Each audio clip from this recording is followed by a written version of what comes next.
اللهم صل على محمد وآل محمد. لا حول ولا قوة إلا بالله العلي العظيم. أعوذ بالله من الشيطان اللعين الرجيم. بسم الله الرحمن الرحيم. الحمد لله رب العالمين. الصلاة والسلام على أشرف الأنبياء والمرسلين وسيدنا شفيعنا هادينا ومولانا أبي القاسم محمد وآل بيته الطيبين الطاهرين المظلومين المنتخبين المعصومين ولعنة الله على أعدائهم أجمعين من ليلنا هذا إلى قيام يوم الدين. أما بعد فقد قال الله تبارك وتعالى في القرآن المجيد بسم الله الرحمن الرحيم قل لا أسألكم عليه أجرا إلا المودة في القربى. صلوات.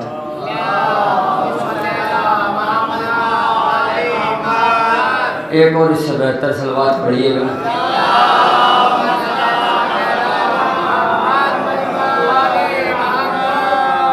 آغاز گفتگو اسی پاک پروردگار عالم کے نام سے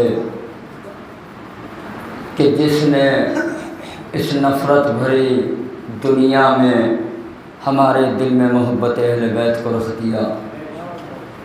لاکھ احسان اس پروردگار کا کہ جس نے مجلس حسین کے نام پر، فرش ادا کے نام پر ہمیں پوری کائنات میں ایک پہچان عطا کر دی. مسلسل مجلسیں ہو رہی ہیں، گھر گھر مجلسیں ہو رہی ہیں، عزا خانے سجے ہوئے ہیں، شیعہ حیدر کرار مجلسیں وپا کر رہے ہیں. جگہ جگہ، نگر نگر، بستی بستی، علاقہ علاقہ، ہر جگہ فرش عزا تک عزاداروں کو آنا اس بات کی دلیل ہے کہ انہیں حسین سے صرف محبت نہیں ہے بلکہ مودت ہے. اور یہ کمال ہے، نہ جانے کون سی کشش ہے کہ حسین کے ذکر میں، حسین کے تذکرے میں، کہ انسان اگر گھر پہ ہو اور وہ چاہے کہ مجلس میں نہ جائے مگر ذکر حسین کی کشش اسے فرش عزا تک کھینچ کے لے آتی ہے. اگر طبیعتیں ساتھ نہ دیں اس کے بعد بھی انسان کی وہ کشش جو ذکر حسین میں ہے وہ انسان کو اپنی طرف کھینچ رہی ہے، اپنی طرف بلا رہی ہے. یہ کشش حسین کے ذکر کی یوں ہی نہیں آتی. اچھا ایسا بھی نہیں ہے کہ مجلس میں آنے سے کسی نے روکا نہیں. بہت سی طاقتوں نے مجلس میں آنے سے روکا. سیاست نے کہا کہ مجلس میں مت جاؤ، آپسی عداوت نے کہا کہ مجلس میں مت جاؤ، خاندانی جھگڑوں نے کہا کہ مجلس میں مت جاؤ، خاندانی جھگڑوں نے کہا، سیاست نے کہا کہ مجلسوں میں مت جاؤ، آپسی جھگڑوں نے کہا کہ مجلسوں میں مت جاؤ، حکومتوں نے کہا کہ مجلسوں میں مت جاؤ، سلطنت نے کہا کہ مجلسوں میں مت جاؤ، بادشاہت نے کہا کہ مجلسوں میں مت جاؤ، تخت نے کہا کہ مجلسوں میں مت جاؤ، تاج نے کہا کہ مجلسوں میں مت جاؤ، دولت کے غرور نے کہا کہ مجلسوں میں مت جاؤ، تکبر نے کہا کہ مجلسوں میں مت جاؤ. لیکن میرے عزیزوں میں نے یہ دیکھا کہ پہلی محرم سے میں مجلس پڑھتا گیا، مجمع گھٹا نہیں ہے بڑھا ہے، مجمع گھٹا نہیں بڑا ہے. بھائی اتنی طاقتیں، ذرا سی دولت آ گئی، دولت کے تکبر نے کہا کہ مجلس میں مت جاؤ، سیاست نے کہا مجلس میں مت جاؤ، آپسی منبھیڑ نے کہا کہ مجلسوں میں مت جاؤ. مگر مجلس کا مجمع گھٹا نہیں ہے، مجلس کا مجمع بڑا ہے. اس کا مطلب یہ ہے کہ اگر کوئی روکنے والا ہے تو کہیں نہ کہیں بلانے والے بھی ہیں. ہائے ہائے آمد نہیں ہے خدا کی قسم. اس کا مطلب اگر کوئی روکنے والا ہے تو کہیں نہ کہیں بلانے والے بھی موجود ہیں. اب ایک ایک لفظ پہ مجلس ہوگی خدا کی قسم.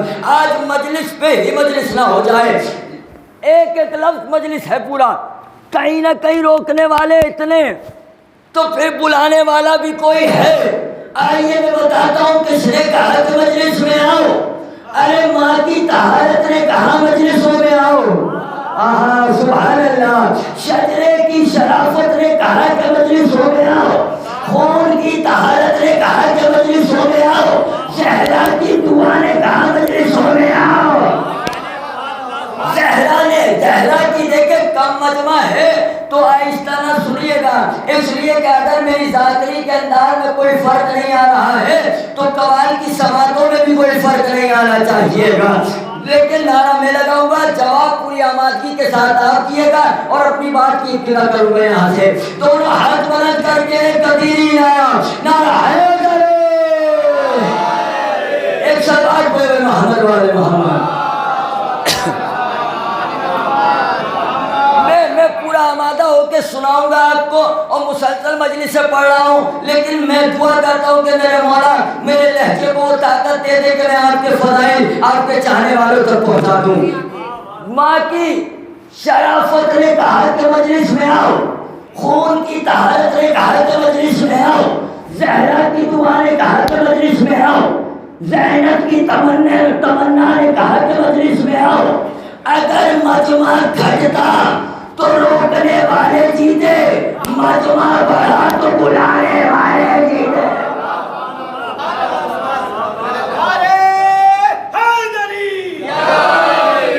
مجمع گھٹتا تو روکنے والے جیتے، مجمع بڑھا تو بلانے والے جیتے. اب مجلس میں آؤ تو یہ سوچ کے نہ آؤ کہ ہم آ گئے. یہ تو کوئی بات نہیں ہوئی، ہم بھی آ گئے. آپ نے بلایا ہم آ گئے.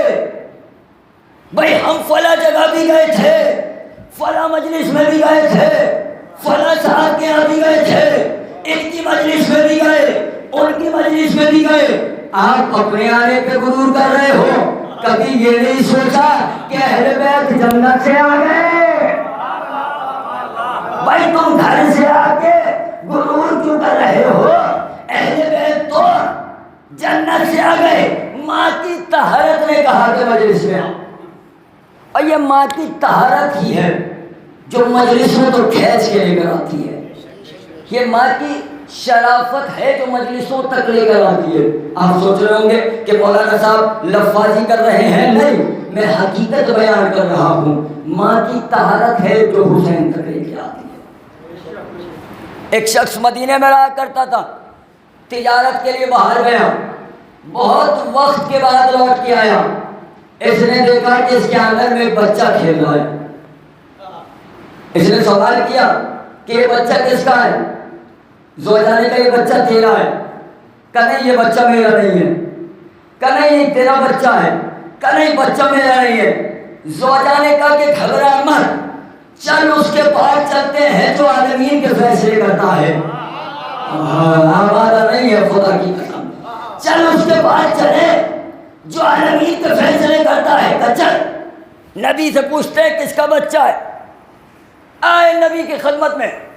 زوجہ نے کہا یا نبی اللہ یہ اس کا بچہ ہے. شوہر نے کہا نبی اللہ میرا بچہ نہیں. رسول خاموش کریں.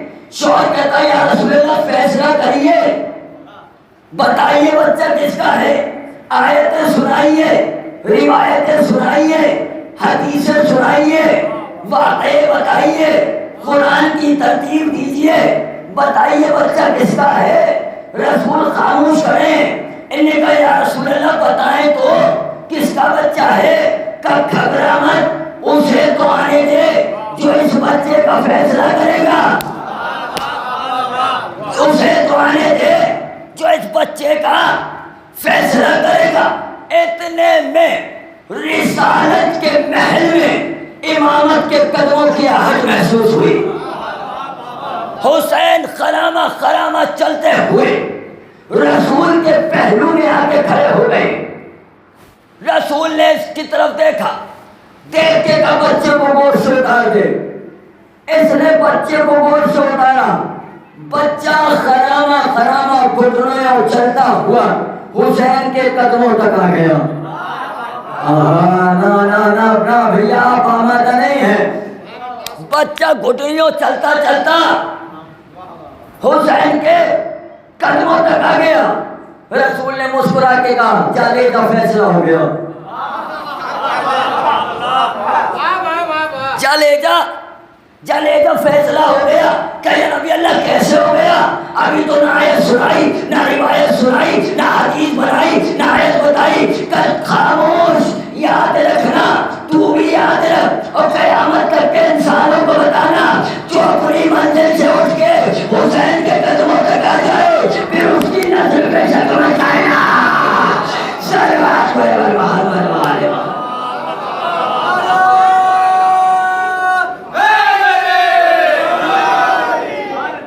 جو اپنی منزل سے اٹھ کے حسین کے در پہ آ جائے، خبردار اس کی نسل پہ شک مت کرنا، اس کی طہارت پہ شک مت کرنا. یہ فرش ادا تمہاری ماں کی طہارت. جب اس فرش پہ آیا کرو تو اپنی ماں کی حق میں دعا کیا کرو کہ اس ماں نے ہماری ولادت میں خیانت نہیں کی کہ ہمیں حسین کا فرش ادا مل گیا.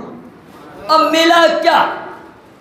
لوگ کہتے ہیں نا کہ مولانا مجلسوں نے دیا ہی کیا ہے، مجلسوں سے ملا ہی کیا ہے؟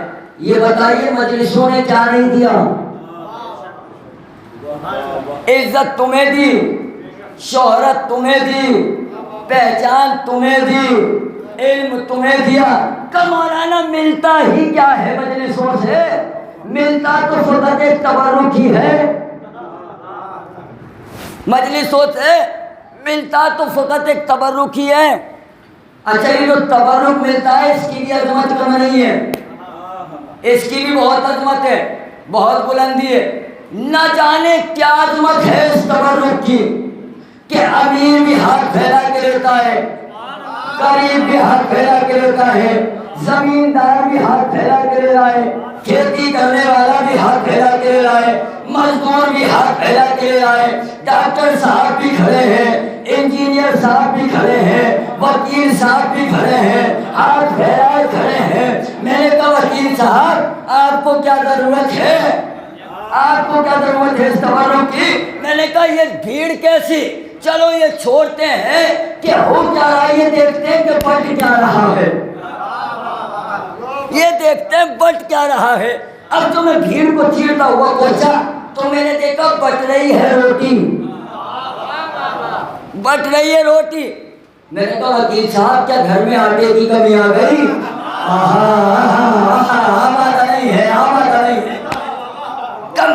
وکیل صاحب کے گھر میں آٹے کی کمی آ گئی، اگر آپ کو روٹی ہی چاہیے تو چلیے آئیے میرے ساتھ، میں آپ کو بازار میں چلیے کسی بھی ہوٹل سے دلا دوں گا. کہ نہیں مولانا صاحب بازار کی نہیں چاہیے، یہ والی لوں گا اور لائن میں لگ کے لوں گا. میں نے کہا کیوں؟ کہ مولانا وہ بازار کی روٹی ہے، یہ حسین کے دربار کی روٹی ہے.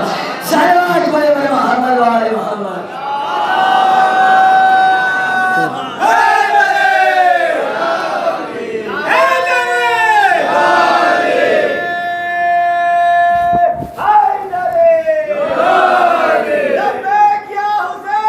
لبیک یا حسین، لبیک یا حسین، لبیک یا حسین، لبیک یا حسین، لبیک یا حسین.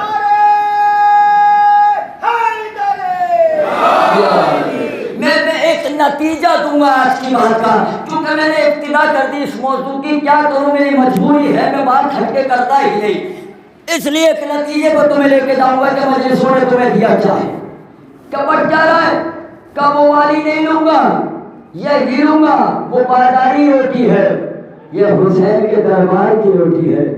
بازار کی روٹی اور ہوتی ہے، حسین کے دربار کی روٹی اور ہوتی ہے. میں نے کہا اچھا اس روٹی میں کہاں سے طاقت آ گئی، ان بسکٹ کے پیکٹوں میں کہاں سے طاقت آ گئی کہ ہر آدمی ہاتھ پھیلائے کھڑا ہے، ہمیں بھی دو، ہمیں بھی دو. میں نے کہا یہ سب چھوڑو، بچ کیا رہا ہے، یہ دیکھتے ہیں بات کون رہا ہے. آمادہ نہیں ہے اللہ، یہ چھوڑو کہ بٹ کیا رہا ہے، یہ دیکھتے ہیں بات کون رہا ہے. اب جو ہم آگے بڑھے تو ہم نے دیکھا کہ بات رہے ساجد بھائی. ہم نے کہا بھیا ساجد بھائی آپ کے پاس اتنی دولت کہاں سے آ گئی کہ گاؤں کے بڑے بڑے امیر آپ کے آگے ہاتھ پھیلا کے کھڑے ہیں؟ میں نے کہا آپ کو اتنی دولت کہاں سے مل گئی؟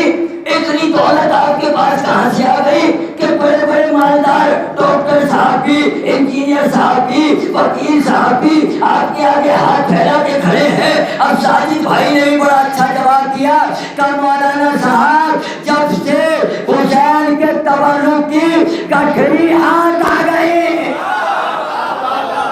نا اب پیچھے والے بھی آمادہ ہوں گے، اب پیچھے والے بھی آمادہ ہوں گے، کیونکہ لفظ اب آ رہا ہے کہ میں نے کہا بھیا اتنی دولت کہاں سے آ گئی کہ پوری کائنات کے پورے گاؤں کے امیر تمہارے آگے ہاتھ پھیلا کے کھڑے ہیں؟ کہ مولانا صاحب جب سے حسین کے تبرک کی گٹھڑی ہاتھ آ گئی، جب سے میں امیر بن گیا۔ اب ایمان سے بتائیے جس کے ہاتھ تبرک کی گٹھڑی آ جائے جب اس کا یہ عالم ہے، تو جس کے ہاتھ دامن حسین آ جائے، سلوات پڑھے محمد والے محمد۔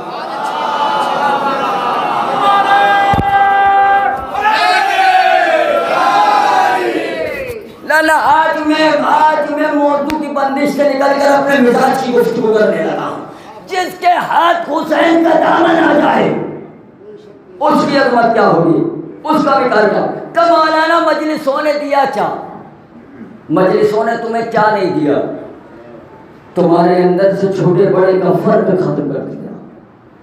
اگر مجلسیں نہ ہوتی تو یاد رکھیے گا برادری تو ہوتی مگر برابری نہ ہوتی۔ آہستہ آہستہ جملے پہ آہستہ سنیے گا، برادری تو ہوتی مگر برابری نہ ہوتی۔ حسین کی مجلس نے تمہیں برابری دے دی، ایک تہذیب دی حسین کی مجلس ہے کہ تم ڈاکٹر صاحب ہو اپنے گھر پر، انجینئر صاحب ہو اپنے گھر پر، تم جتنے بڑے عہدیدار ہو اپنے گھر پر ہو۔ ہر شخص اپنے گھر پہ ایک عہدہ رکھتا ہے نا، اور ہر شخص اپنے گھر میں، دیکھیے جس کا کہیں زور نہیں چلتا وہ اپنے خاندان پہ اپنا زور چلاتا ہے، جس کا کہیں زور نہ چلے وہ اپنے خاندان پہ اپنا زور چلاتا ہے۔ اس لیے میں لفظ کہوں کہ ہر شخص اپنے گھر میں چھوٹا چھوٹا ہٹلر ہے، لیکن حسین نے کہا کہ تم کچھ بھی ہو اپنے گھر پر ہو، اب یہ میرے گھر کی تہذیب ہے۔ حسین نے کہا کہ جو کل تک زمیندار تمہیں اپنے برابر بٹھانے کو تیار نہیں تھا، آنے دو میری مجلس میں۔ کل تک جو زمیندار تمہیں اپنے برابر میں بٹھانے پہ آمادہ نہیں، آنے دو میری مجلس میں۔ وہ آ کے بیٹھے، تم برابر میں آ کے بیٹھ جانا۔ اب وہ تمہیں اٹھائے گا نہیں، کیونکہ وہ اس کے گھر کی تہذیب نہیں، یہ میرے گھر کی تہذیب ہے کہ تجھے کل تک جو اٹھاتا تھا میری مجلس میں اس کے برابر میں آ کے بیٹھ جانا۔ اگر وہ تجھے اٹھا دے تو مجھے حسین نہ کہنا، مجھے حسین نہ کہنا۔ کیا دیا تمہیں مجلسوں نے؟ تمہیں دیا کیا دیا؟ پوری کائنات میں تمہیں پہچان دی ہے مجلسوں نے۔ آج پوری کائنات ایک پہچان کے لیے بھاگ رہی ہے۔ کیا دیا مجلسوں نے؟ محسوس کرتے پوری کائنات ایک پہچان کے لیے بھاگ رہی ہے کہ ہماری کوئی پہچان نہیں، ہماری کوئی پہچان نہیں، مگر حسین کی مجلس نے تمہیں ایسی پہچان دے دی خدا کی قسم کہ تمہیں گھبرانے کی ضرورت ہی نہیں ہے، پریشان ہونے کی ضرورت ہی نہیں ہے۔ ابھی ایک شور اٹھا تھا نا پہچان کا، 1 یا 2 برس پہلے ایک شور اٹھا ہندوستان میں پہچان کا کہ این آر سی ہوگی، این آر سی ہوگی، این آر سی ہوگی۔ دیکھیں اگر اس سے پہلے کسی ذاکر سے سنا ہو اس میں نکتہ تو پھر داد نہ دیے گا۔ ایک شور اٹھا تھا نا این آر سی ہوگی، کیا دیا تمہیں مجلسوں نے؟ غور کرنا۔ میں نے ایک صاحب سے پوچھا کہ جناب یہ این آر سی میں ہوگا کیا؟ این آر سی میں ہوگا کیا؟ کہ مولانا کچھ بھی نہیں، کاغذات دیکھے جائیں گے۔ میں نے کہا کاغذات میں کیا دیکھا جائے گا؟ کہ کاغذات میں یہ دیکھا جائے گا کہ یہ ہندوستان کا رہنے والا ہے یا نہیں، یہ گھسپیٹیا تو نہیں، یہ فرضی ہندوستانی تو نہیں۔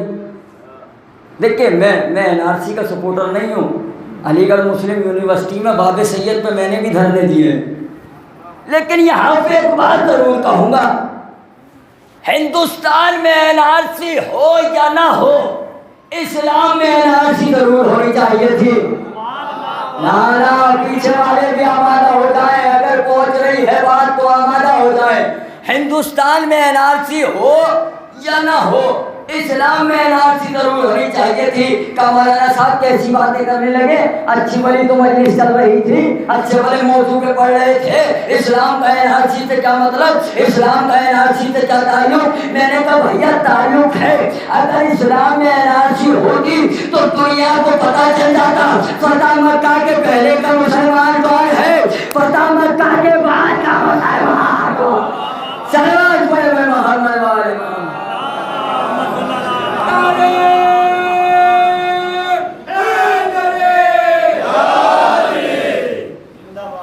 فتح مکہ کے پہلے کا مسلمان کون ہے، فتح مکہ کے بعد کا مسلمان کون؟ پتہ چل جاتا، کائنات کے سامنے آ جاتا، خدا کی قسم، اگر اسلام میں این آر سی ہو جاتی۔ اور این آر سی ہو یا نہ ہو، شیعہ نے حیدر کرار کو گھبرانے کی ضرورت نہیں، اس لیے کہ حسین نے تمہیں پہچان ہی ایسی دے دی۔ اب لفظ آ رہا ہے میرے نوجوان بھائی، حسین نے تمہیں پہچان ہی ایسی دے دی، کوئی گھبرائے نہ گھبرائے، تمہیں گھبرانے کی ضرورت ہی نہیں، سارا جھگڑا پہچان کا ہے نا، اور جسے پہچان حسین دے دے، جسے پہچان حسین دے دے، اس کی پہچان تو پوری کائنات مل کے نہیں مٹا سکتی۔ اب تمہیں گھبرانے کی میری طرف متوجہ رہیے گا، میری طرف متوجہ رہیے گا، ایک سلوات پڑھے ہوئے محمد والے محمد۔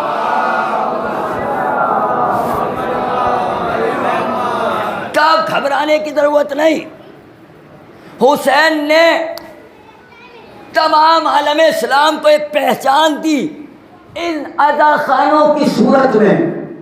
اب اگر تم سے کوئی 70 سال کا ریکارڈ مانگے تو گھبرانا مت، 150 سال پرانا امام باجا دکھا دینا۔ صلوات پڑھے ہوئے محمد والے محمد۔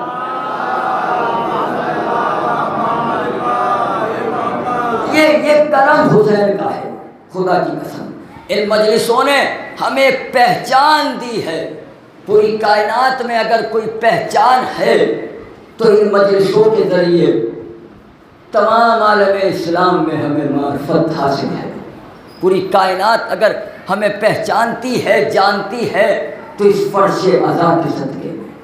اور یہ فرش اعضا صرف فرش اعضا کی صورت میں امام حسین نے نہیں دیا، بلکہ پوری کائنات آدمیت کے لیے ایک اتحاد کا مرکز بنا کے پیش کر دیا۔ اور اس فرش اعضا پہ صرف شیعہ نے حیدر کرار نہیں آتے، بلکہ کوئی قید نہیں، کسی بھی مذہب کا شخص آئے، ہندو بھی آتے ہیں، مسلمان بھی آتے ہیں، سکھ بھی آتے ہیں، عیسائی بھی آتے ہیں، ہر مذہب کا انسان اس فرش اعضا پہ آتا ہے، صرف کس لیے؟ حسین سے انسانیت کا پیغام لینے، حسین سے انسانیت کا پیغام لینے۔ اس فرش اعضا پہ ہر شخص آتا ہے، ہر مذہب کا۔ یہاں پہ میں ایک شعر پڑھ دیتا ہوں، بڑا مشہور و معروف شعر ہے۔ در حسین پہ ملتے ہیں ہر خیال کے لوگ، در حسین پہ ملتے ہیں ہر خیال کے لوگ، یہ اتحاد کا مرکز ہے آدمی کے لیے، یہ اتحاد کا مرکز ہے۔ اگر کہیں دنیا میں یہ آتنکواد، یہ لڑائی، یہ جھگڑے جو پھیل رہے ہیں نا، اگر ان سب سے نجات چاہیے تو تمام لوگوں کو ایک پلیٹ فارم پہ آنا ہوگا، اور وہ پلیٹ فارم کون سا ہے؟ وہ پلیٹ فارم حسین کی فرش اعضا کے سوا کچھ اور نہیں ہے، صرف حسین کی فرش اعضا ہے۔ اس لیے کہ اگر اس سب سے نجات کے لیے یہ کارکرم رکھا جائے، یہ پروگرام رکھا جائے، کہاں رکھا جائے؟ سوال یہ پیدا ہوگا، اگر مسجد میں رکھا جائے تو ہندو وہاں آنے کو تیار نہیں، مندر میں رکھا جائے تو مسلمان آنے کو تیار نہیں۔ تلاش کرو ایسا مرکز کہ جہاں آنے کے لیے نہ مذہب کی قید ہو، نہ ملت کی قید ہو، نہ عمر کی قید ہو، چھوٹا بھی آتا ہے، بڑا بھی آتا ہے، ہر مذہب والا آتا ہے۔ کسی بڑے نے چھوٹے سے نہیں پوچھا کہ تو آیا کیوں، کسی چھوٹے نے بڑے سے نہیں کہا کہ تو کیوں آیا۔ اور یاد رکھیے گا، بات آ گئی ہے تو سن لیجیے گا، اور بات ختم کی طرف لے کر آ رہا ہوں کیونکہ میرا وقت بھی ہو گیا مجلس کے۔ سلام پڑھے محمد والے محمد۔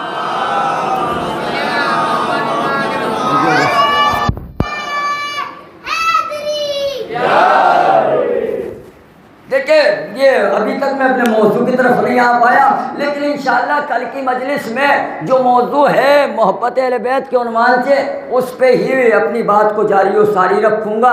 آج کے لیے میں بڑی معافی چاہتا ہوں، یہی کہ مجھے مجلس ختم کرنی ہے، بس دو چار باتیں اور آپ کے اذان عالیہ تک پہنچانی ہے اور مجلس ختم کر دوں گا۔ اور کل انشاءاللہ 5 محرم ہے تو کوشش کروں گا کہ جناب مولانا محمد کے حوالے سے پوری مجلس کی جائے۔ ایک صلوات پڑھے محمد والے محمد۔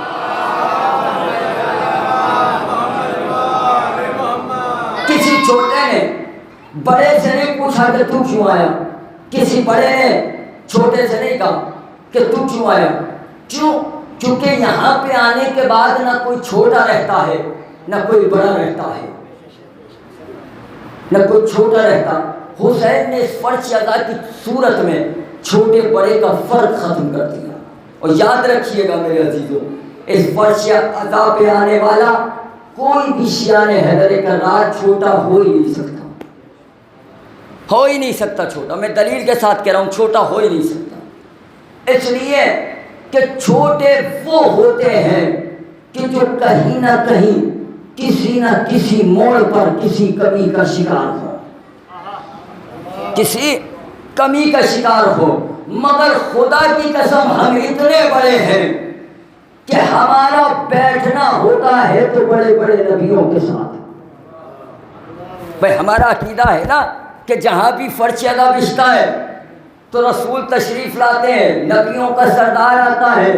تو جب نبیوں کا سردار جنت سے چلا تو اب آدم کی مجال نہیں کہ جنت میں رہے، نوح کی مجال نہیں کہ جنت میں رہے، ابراہیم کی مجال نہیں کہ جنت میں رہے، اسماعیل کی مجال نہیں کہ جنت میں رہے، یعقوب کی مجال نہیں کہ جنت میں رہے، یوسف کی مجال نہیں کہ جنت میں رہے، خضر کی مجال نہیں کہ جنت میں رہے، یحییٰ کی مجال نہیں کہ جنت میں رہے۔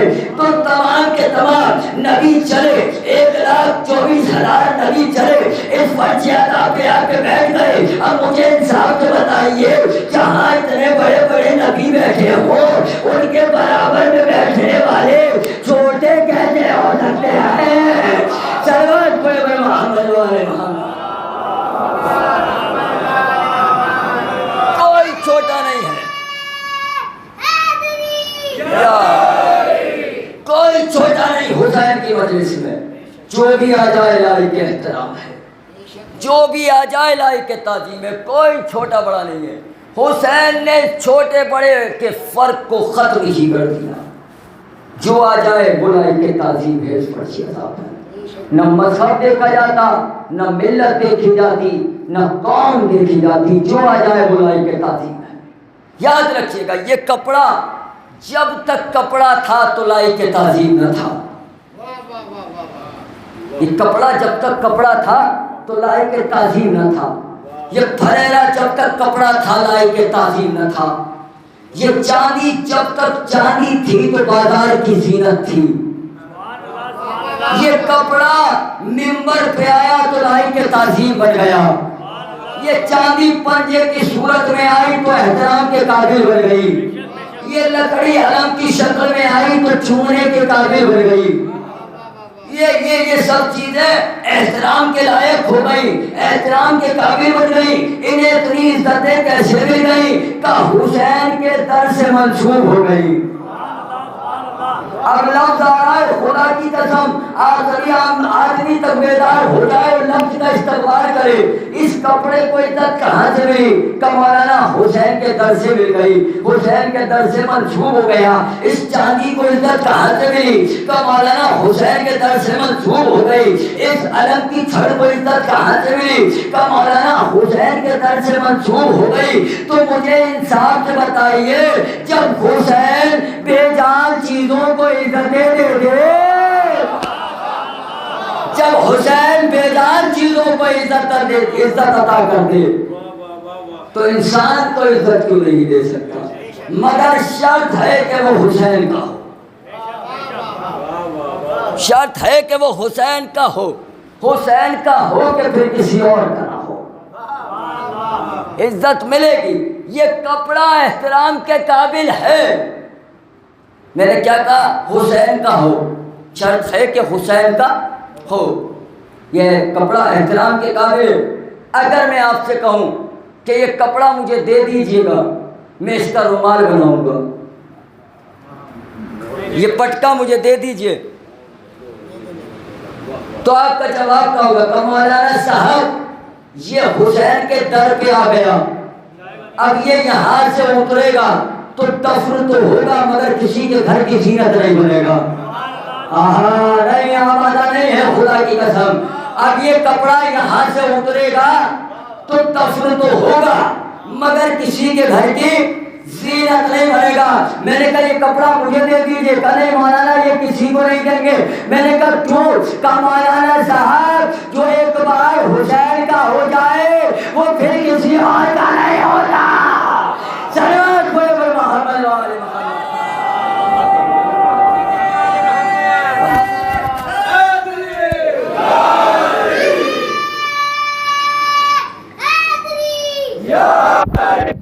دیکھیں وقت بہت تیزی سے بھاگ رہا ہے اور میں بات کو ختم کر رہا ہوں.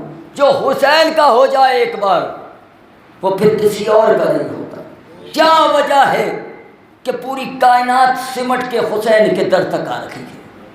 اور کسی شاعر نے کیا خوب کہا ہے کہ انسان کو بیدار تو ہو لینے تو ہر قوم پکارے گی ہمارے ہے حسین، ہر قوم پکارے گی ہمارے ہے. کیوں؟ کیونکہ حسین نے ایک انسانیت کا پیغام پوری کائنات کے لیے دیا. آپ ہندوستان میں جتنی بڑی بڑی شخصیتیں گزری ہیں آپ ان کے لیٹر اٹھا کے دیکھیے، ان کے پڑھیے، سب نے حسین کے بارے میں کچھ نہ کچھ لکھا.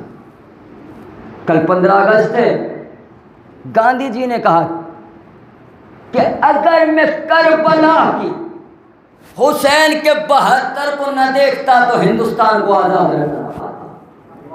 میں نے حسین کے 72 کو دیکھا تو 72 کا لشکر لے کے چلا.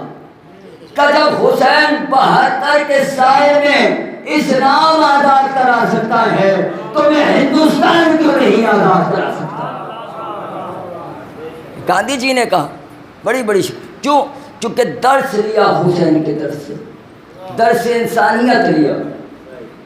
کل یوم آزادی، جس دن ہندوستان آزاد ہوا، 15 اگست کے دن ہندوستان آزاد ہوا، 72 افراد کو لے کے گاندھی جی نے ہندوستان کو آزاد کر دیا.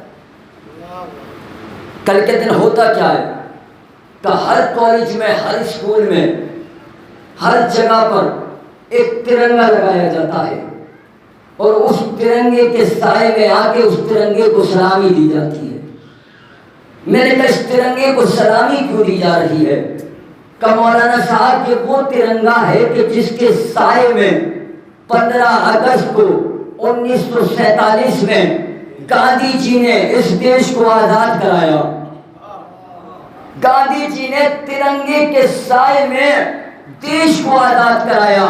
تو اب ہر ہندوستانی کا فرض ہے کہ وہ 15 اگست کو ترنگے کے سائے میں آ کر ترنگے کو سلامی دے. 10 محرم سن 61 ہجری حسین نے عباس کے پرچم کے سائے میں اسلام کو آزاد کرایا. توجہ نہیں ہے، توجہ نہیں ہے خدا کی قسم. آمادہ ہو کر سنیے گا، آمادہ ہو کر سنیے گا. بھائی 15 اگست کو گاندھی جی نے ترنگے کے سائے میں دیش کو آزاد کرایا. ہر ہندوستانی کا فرض کہ وہ ترنگے کے سائے میں آئے, 15 اگست کو ترنگے کو سلامی دے. سن 61 ہجری 10 محرم حسین نے عباس کے پرچم کے سائے میں اسلام کو آزاد کرایا. اب ہر مسلمان کا فرض ہے 10 محرم کو عباس کے پرچم کے سائے میں آ کے عباس کے پرچم کو سلامی دے. تھوڑا سا بولیے گا میرے ساتھ. اب ہر مسلمان پہ لازم ہے 10 محرم کو عباس کے پرچم کے نیچے آ کے عباس کے پرچم کو سلامی دے. مجھے لفظ کہنے دیجئے, یاد رکھیے, جو 15 اگست کو ترنگے کے سائے میں آ کے ترنگے کو سلامی نہ دے وہ دیش دروہی ہے. آمادہ ہو جاؤ میرے نوجوانوں. جو 15 اگست کو ترنگے کے سائے میں آ کے ترنگے کو سلامی نہ دے وہ دیش دروہی ہے.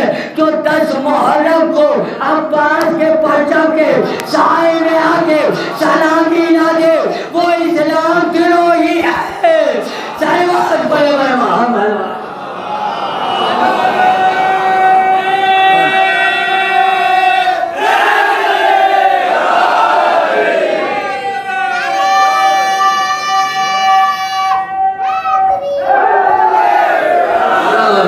بڑا سلامت رکھے آپ کی سماعتوں کو. جیو سید, سلامت رہو, آباد رہو. جو 10 محرم کو عباس کے پرچم کے سائے میں آ کے عباس کے پرچم کو نہ سلامی دے وہ اسلام دروہی ہے. اس لیے کہ اس پرچم کے سائے میں آ کے حسین نے کربلا کے چلتے ہوئے ریگستان پہ جو اسلام تڑپ رہا تھا اپنے خون سے آبیاری کر کے اسے زندہ کر دیا, اور اس طریقے سے اپنے خون سے اسلام کو سینچا ہے کہ اب کبھی بھی اسلام کا باغ, اسلام کا گلشن کبھی مرجھائے گا نہیں.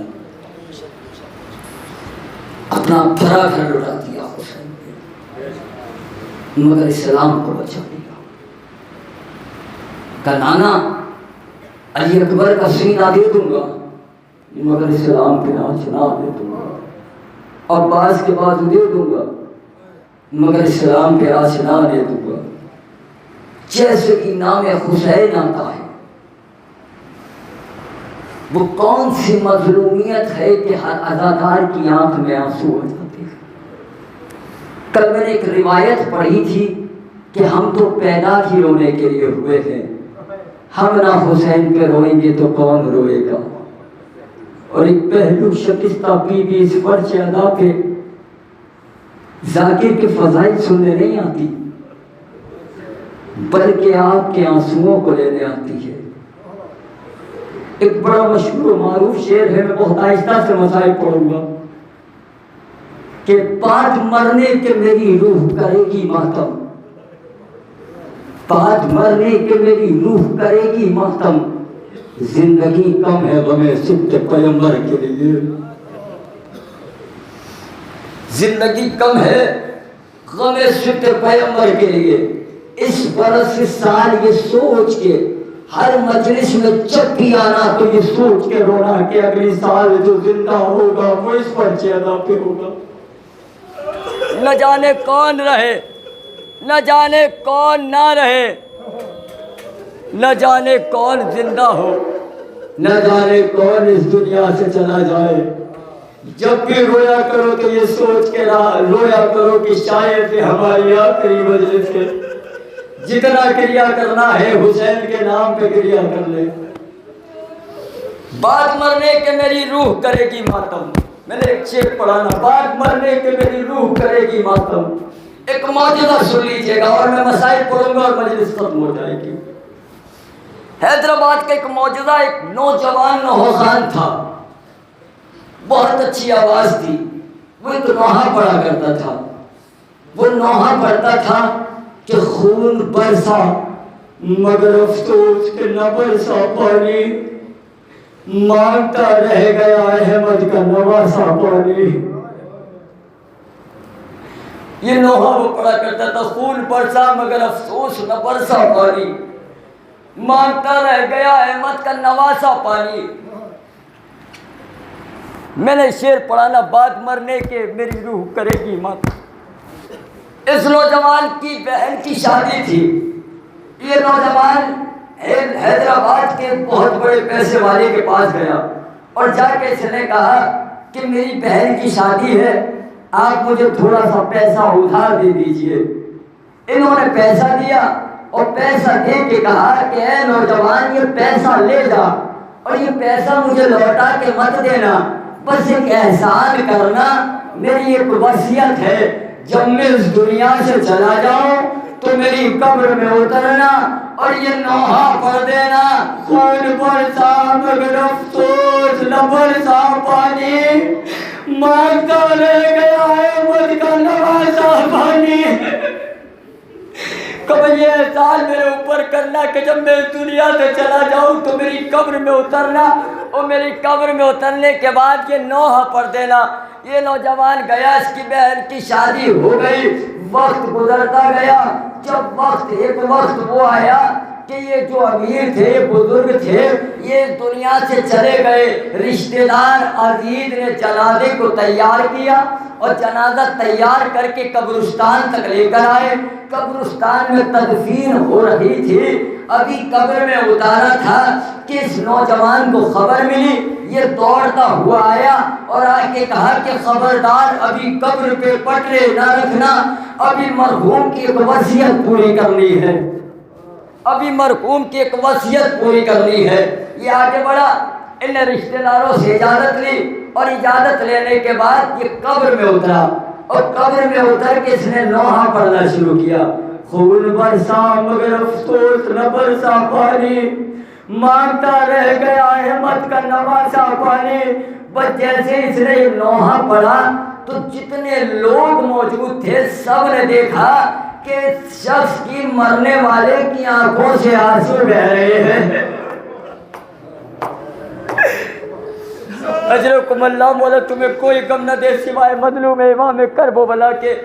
جیسے اس نے نوحہ شروع کیا، خون برسا مگر افسوس نہ برسا پانی، مانگتا رہ گیا احمد کا نواسا پانی۔ سب نے دیکھا کہ یہ زار و قطار میت رو رہی ہے، اس کی آنکھوں سے آنسو بہ رہے ہیں۔ ایک مرتبہ رشتہ داروں نے سوچا کہ ہمارا عزیز زندہ ہے، اس لیے کہ رونا زندگی کی علامت ہے، تو زندہ ہے۔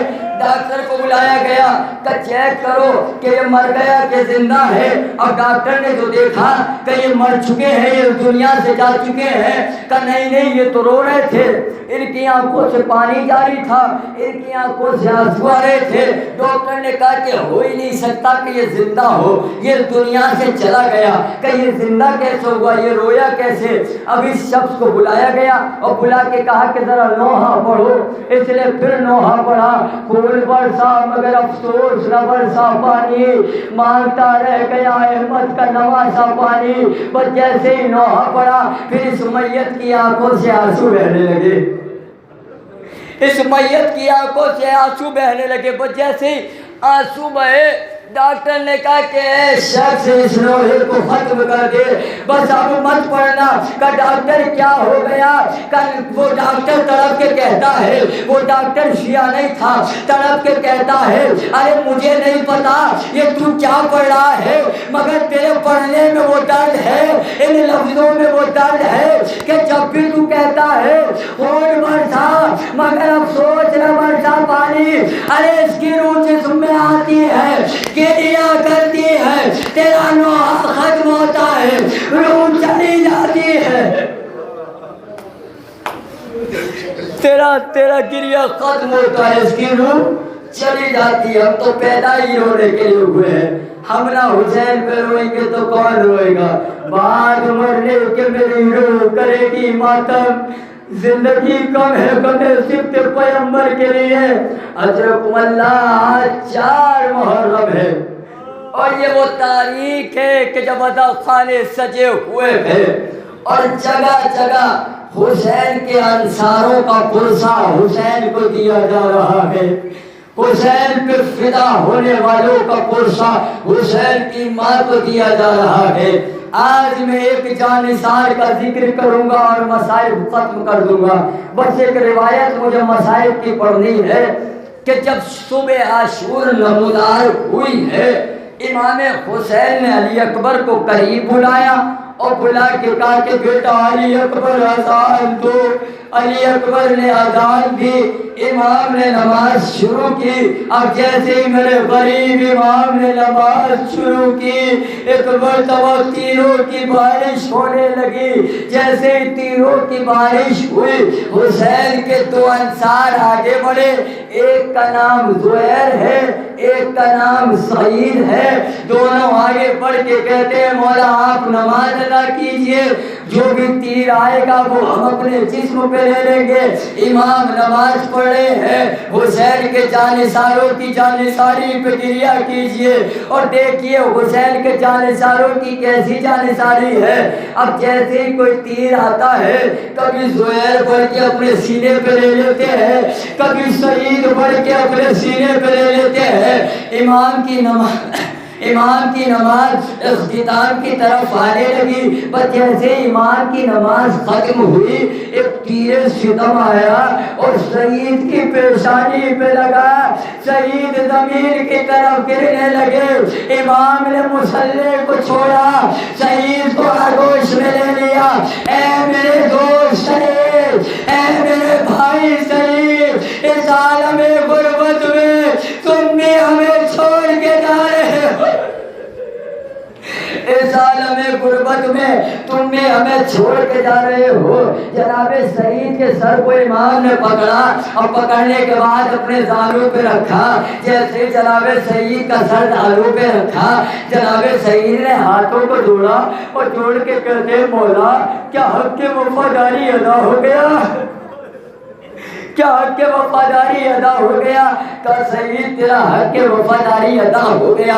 تین جملے جناب سعید نے کہے اور مسائل ختم کر رہا ہوں، وہ تین جملے سن لیجئے۔ جناب سعید امام حسین سے کہتے ہیں مولا مجھے ایسا لگتا ہے کہ کوئی میرا دایاں بازو پکڑ رہا ہے۔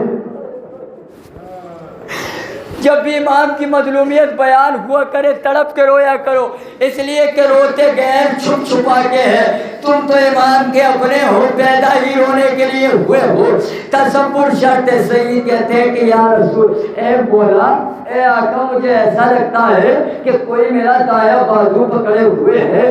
امام نے کہا سعید پہچانا نہیں، میرے نانا آ گئے، اے سعید میرے نانا آ گئے۔ ایک مرتبہ سعید نے کہا مولا ایسا لگتا ہے کوئی میرا بایاں بازو پکڑ رہا ہے۔